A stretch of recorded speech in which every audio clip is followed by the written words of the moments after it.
اللہ تبارک و تعالیٰ فرماتا ہے وَإِذْ نَجَّيْنَاكُمْ، وَإِذْ اور جب، یعنی اور یاد کرو جب، نجیناکم، نجا ینجی بچانا، بچانا، نجیناکم تم کو بچایا، ہم نے نجینا ہم نے بچایا، نجیناکم ہم نے تم کو بچایا، وَإِذْ نَجَّيْنَاكُمْ اور جب ہم نے تم کو بچایا، من سے، آل فرعون، آل کا لفظ جو ہے یہ، یعنی آل کا لفظ کثرت سے ہمارے پاس استعمال ہوتا ہے، اور ہم کیا کہتے ہیں آج کئی بادشاہیں ہیں یاد دلانے کے لیے، آل فرعون بولے تو وہ یاد آیا ہو، آل سعود کہتے ہیں، آل نہیان کہتے ہیں، آل ثانی کہتے ہیں، آل صباح کہتے ہیں، تو یہ سارے خاندان ہیں۔ آل جو ہے یہ بڑے خاندانوں کے لیے استعمال ہوتا ہے،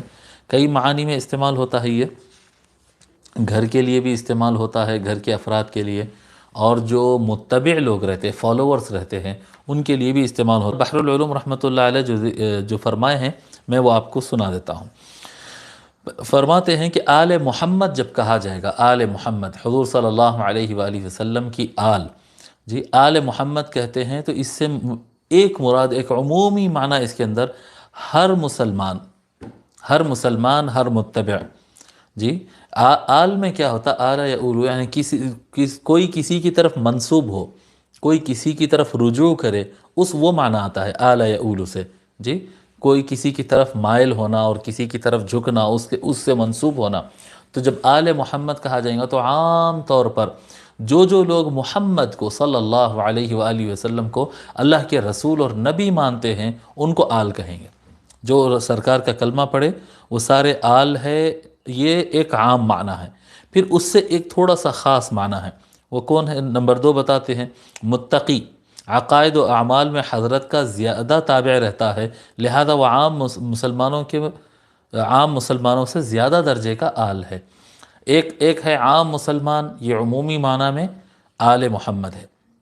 پھر ان میں جو تقوی والے اور نیک لوگ ہوتے ہیں یہ حضور صلی اللہ علیہ وآلہ وسلم کے زیادہ فالوور رہتے ہیں، یعنی صبح و شام جو بھی کام کرتے تو وہاں پر غور کرتے کہ حضور صلی اللہ علیہ وسلم کیسا کرتے تھے، ہم کو ویسا ہی کرنا ہے، سرکار کی کیا سنت ہے، سرکار کی ہم کو سنت کو فالو کرنا ہے، کیا کرنے سے سرکار خوش ہوتے ہیں وہی ہم کو کرنا ہے۔ کہ حضور صلی اللہ علیہ وآلہ وسلم کی طرف ان کی دھن رہتی، ان کا تعلق حضور سے زیادہ مضبوط رہتا ہے، تو یہ اور خاص آل ہو گئے۔ ایک عام آل، ہر کلمہ پڑھنے والا مسلمان آل محمد کہلائیں گے۔ پھر ان میں خاص جو ہے وہ ان میں تھوڑا سا خاص اگر کرتے ہیں تو وہ نیک اور متقی لوگ ہوں گے۔ پھر ان سے زیادہ خاص اور اونچے معنی میں جو آل کا آل کا لفظ استعمال ہوگا، آل محمد کا صلی اللہ علیہ وآلہ وسلم کا استعمال ہوگا، تو وہ ہے بنو ہاشم۔